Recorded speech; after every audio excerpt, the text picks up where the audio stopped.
பிரியமானவர்களே, ஆண்டவராகிய இயேசு கிறிஸ்துவின் நாமத்தில் உங்கள் யாவரையும் வாழ்த்துகிறேன். இந்த நாளுக்குரிய வேத வசனம் உபாகமம் 10:18. அவர் திக்கற்ற பிள்ளைக்கும் விதவைக்கும் நியாயம் செய்கிறவரும் அந்நியன் மேல் அன்பு வைத்து அவனுக்கு அன்னவஸ்திரம் கொடுக்கிறவருமாயிருக்கிறார். பிரியமானவர்களே, நம்முடைய ஆண்டவர் திக்கற்ற பிள்ளைகள் விதவைகள் மேல் கூட எவ்வளவு கரிசனையுள்ளவர் பாருங்கள். கைவிடப்பட்டவர்கள் மீதும் கர்த்தர் மனதுருகி உதவி செய்கிறார். கர்த்தர் தம்முடைய ஜனங்களை சந்தித்து அவர்களுக்கு ஆகாரம் அருளினார் என்று திக்கற்றிருந்த நகோமி கேள்விப்பட்டு மோவாப் தேசத்திலிருந்து பெத்லெகேமுக்கு போனாள். தேவ பிள்ளைகளே, பெத்லெகேமின் பஞ்சம் தற்காலிகமானது. இன்றைக்கு பெத்லெகேம் என்பது கர்த்தருடைய சபையாகும்.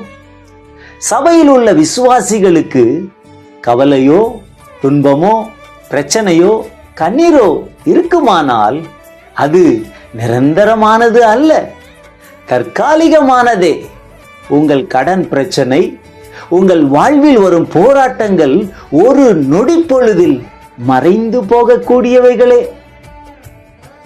அதி சீக்கிரத்தில் நீங்கும். உங்களுடைய லேசான உபத்திரவம் அதிக கனமகிமையை உங்களுக்கு உண்டாக்கும். பாருங்கள், சாரிபாத் விதவை கொஞ்சம் எண்ணெயும் கொஞ்சம் மாவையும் வைத்துக்கொண்டு இதை சமைத்து சாப்பிட்டு விட்டு இன்றோடு நம்முடைய வாழ்க்கை முடிய போகிறது என்று நினைத்தாள். ஆனால் நம்முடைய தேவன் எலியா தீர்க்கதரிசியை அனுப்பி அந்த கொஞ்சம் எண்ணெயையும் மாவையும் பெருகச் செய்தார். பஞ்சம் முடியும் வரை ஒரு குறைவில்லாமல் திருப்தியாய் சாப்பிட கர்த்தர் உதவி செய்தார். அதே தேவன் உங்கள் மீதும் கரிசனை உள்ளவராயிருக்கிறார். ஆகவே நீங்கள் இருக்கிற இடத்தை விட்டு கர்த்தராகிய இயேசுவிடம் வாருங்கள். அவர் உங்களை விசாரித்து அன்னவஸ்திரம் கொடுத்து ஆசீர்வதிக்கிற தேவனாயிருக்கிறார். உங்களுடைய எல்லா சூழ்நிலைகளை மாற்றி உங்களுக்கு உதவி செய்ய வல்லவராயிருக்கிறார். ஜெபிப்போமா? அன்பின் பரலோக பிதாவே, இயேசுவின் நாமத்தில் ஜெபிக்கிறேன்.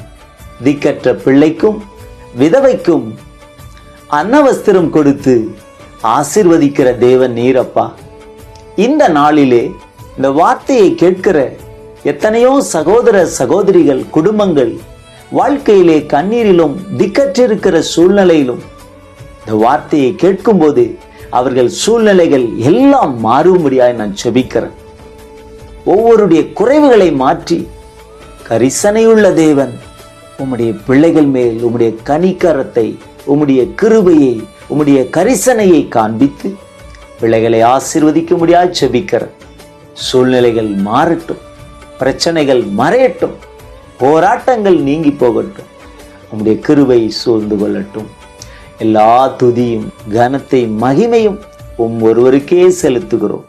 எங்கள் ஆண்டவரும் இரட்சகருமான இயேசு கிறிஸ்துவின் நாமத்தில் ஜெபிக்கிறேன் நல்ல பிதாவே, ஆமென்.